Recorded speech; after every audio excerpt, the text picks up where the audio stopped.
In the first lesson, we learned how to identify direction using market structure, and then we learned how to identify pullbacks. Today, we're going to look at why price creates highs and lows at certain areas, and why price often continues or reverses after taking out liquidity. So liquidity is simply the stop losses and the pending orders that are resting in the market.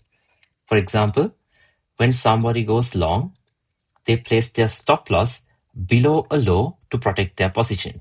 And that stop loss is basically a sell stop. So this low is an area where orders are resting, or this low is an area where liquidity is resting. To identify liquidity, we first need to understand swing highs and swing lows. So let me use this as an example. A swing high is a 3-candle formation where the middle candle is higher than the candle that is to the left of it and higher than the candle that is to the right of it. So even this right here is a swing high because this middle candle is higher than the candle that is to the right of it and higher than the candle that is to the left of it.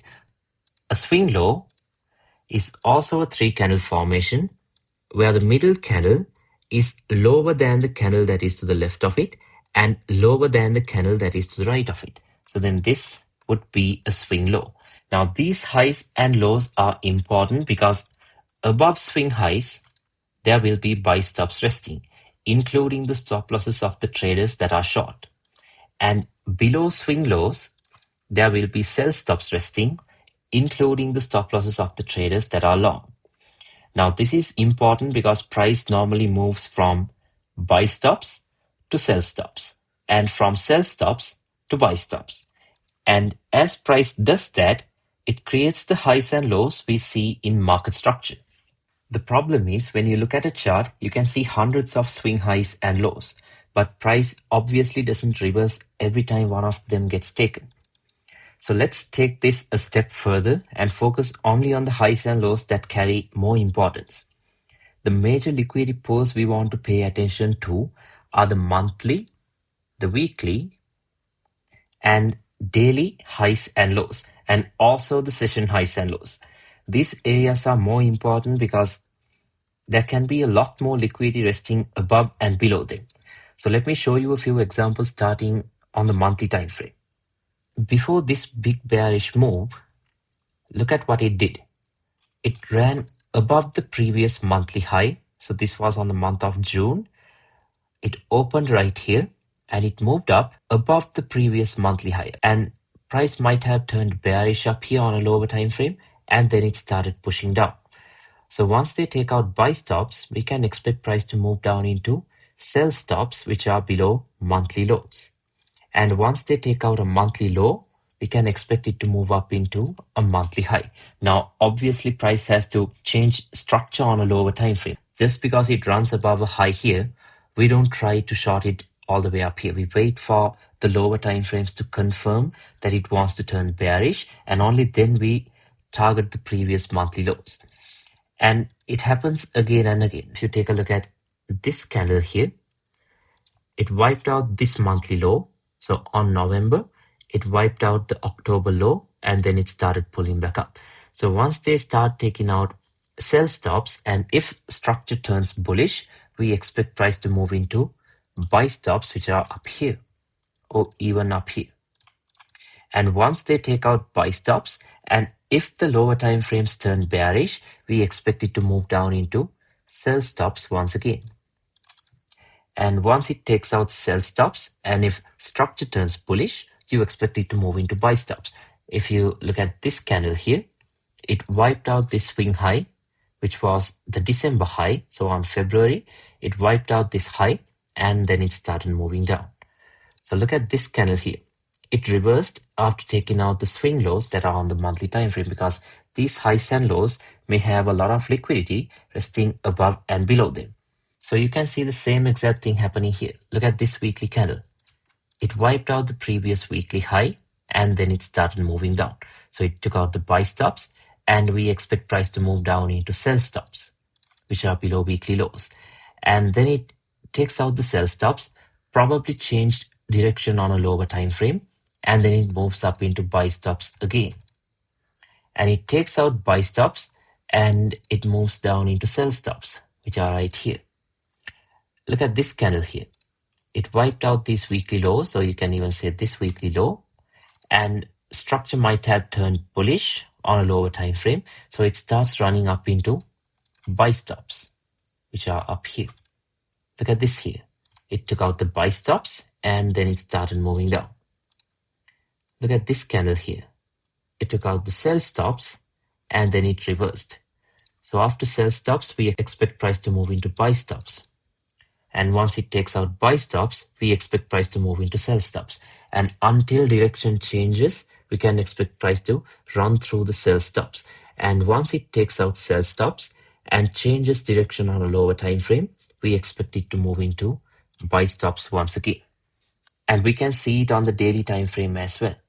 Price takes out buy stops, moves back down into sell stops. Once it takes out sell stops, it moves back into buy stops. Once it takes out buy stops, it moves back into sell stops. But keep in mind that liquidity is not what decides the direction. Structure is what decides the direction. For example, if we take a look at this price action here and go to a lower time frame, like we talked about in the previous videos, we can see price creating a lower high and a lower low, a new lower high, and a new lower low. So the major breakout structure here is bearish, and now liquidity provides more context. Once it moves up and takes out this daily high, which was all the way up here, since structure is bearish, that is why we expect the market to keep trading lower. Once it takes out buy stops and changes direction on a lower time frame, you expect price to move down and take out the next area with sell stops. But if you're an intraday trader, the session highs and lows become very important. There are three main trading sessions that we're going to focus on: the Asian session, the London session, and the New York session. And to identify the session highs and lows properly, you first need to know the time of each session. I'm going to change the chart to New York time and show everything in New York time. You can write this down first and then convert them into your own local time later. The Asian session that I use for Forex pairs is from 5 p.m. New York time to midnight New York time. On Nasdaq, I use it from 6 p.m. New York time to New York midnight time. You'll also see some traders using 7 p.m. to midnight for the Asian session, and that's fine too. I personally prefer starting it a little earlier. Then we have the Frankfurt session from 2 a.m. New York time to 3 a.m. New York time. You could consider this part of the overall London trading period, but I prefer marking it separately. Then from 3 a.m. New York time to 7 a.m. New York time is the London session. So whatever highs and lows that are made inside this window are the highs and lows that I would consider as the London session's highs and lows. Then from 7 a.m. New York time to 8 a.m. New York time, we have the New York kill zone. The highs and lows created inside this window can be useful, although I wouldn't consider them one of the major liquidity pools we just talked about. And then from 8 a.m. New York time to 6 p.m. New York time is the New York session. So whatever highs and lows that are made inside of this window are that session's highs and lows. Keep all of these times written down in New York time first. Once you understand the sessions, you can simply convert them to whatever time zone you trade from. And there are also plenty of indicators that automatically mark the session times for you. This one, for example, time and price lines and zones, just draws vertical lines on the chart, and you can set whatever times you want in the settings. Now let me show you a few examples of price taking the previous session's high or low and then reversing. Let's start here. Before this big bullish move, look what they did first. It took out the London low because this is 3 a.m. to 7 a.m. So like I told you earlier, whatever high or low that is made inside this trading window would be considered as the London session's high or low. So the New York session opened here. At 8 a.m. New York time, it opened and it ran below the London low. So what happened here was that the early buyers, they might have had their stop loss below the London low. So the New York session opens, takes out those stop losses, triggers the sell stops, and then it goes in search of buy stops, which could be above swing highs. or even above the previous daily high. And if you zoom in here, you can see that this little move to the downside was also caused after a sweep of liquidity. So we had a London high here. Look at this. At 3 a.m. this high was created, and during the New York kill zone, it moved above the London high, and then it came down into the London low. So first it takes out buy stops, and then it moves into sell stops. And once it takes out sell stops, and since the higher time frame structure was also bullish, it starts moving into the next area with buy stops, which are above the previous daily high. You can see this happening over and over again.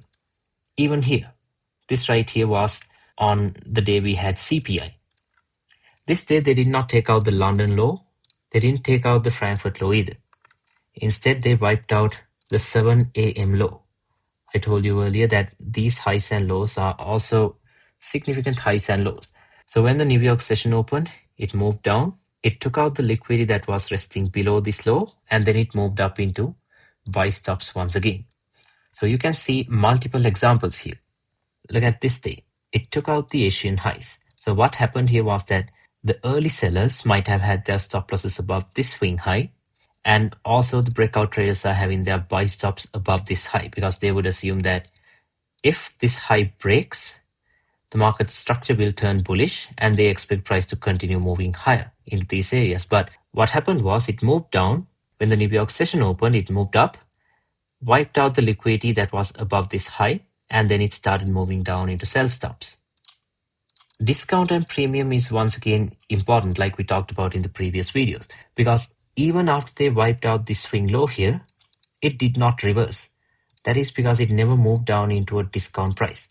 But once it moved down into a discount price, and then when it wiped out the liquidity from this swing low, it started reversing.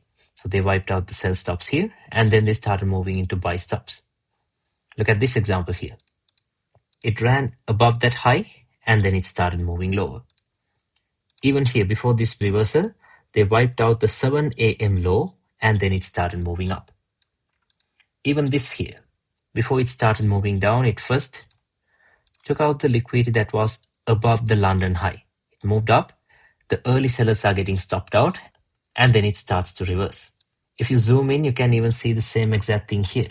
Before this bullish move, during the London session, it wiped out the Frankfurt lows, probably changed direction on a lower time frame, and then it started moving higher. Even here, before moving up, they wiped out the 7 a.m. low. Now, after seeing these examples, don't make the mistake of thinking that every time price takes a session high or low, it has to reverse. Liquidity gives us an area where price could potentially react, but market structure is still what gives us the direction. So we don't use liquidity by itself. We use it together with everything we've already learned about market structure and pullbacks. Because sometimes price will take liquidity and reverse, like the examples we just saw, but other times it will take that liquidity and continue straight through it. Let me show you what I mean. We had buy stops above this high, but you can see that after taking out that liquidity, it never moved down lower. It just kept moving higher. That is because the market structure was bullish.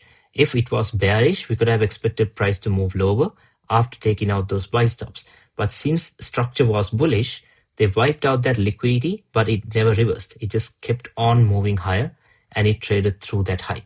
So this is why market structure is important, and when combined with liquidity, it will give us precise ways to look at the market. And one last thing about the session times. These are just the times that I personally use, and I showed everything in New York time to keep it simple. Just remember that New York has daylight saving time, so depending on where you live, the time difference can change by 1 hour during the year. New York normally changes its clocks around March and November, so just keep that in mind if you're converting these times to your local time. The easiest thing is to keep your chart in New York time and use the session times I showed you. That way you don't have to keep converting everything. So now you understand where liquidity sits and how price can move from one liquidity pool to another. But liquidity alone still doesn't tell us where we should look for a trade. In the next lesson, we'll look at key levels and how to identify the areas on the chart that actually matter. That's it for liquidity. We'll continue with key levels in the next lesson.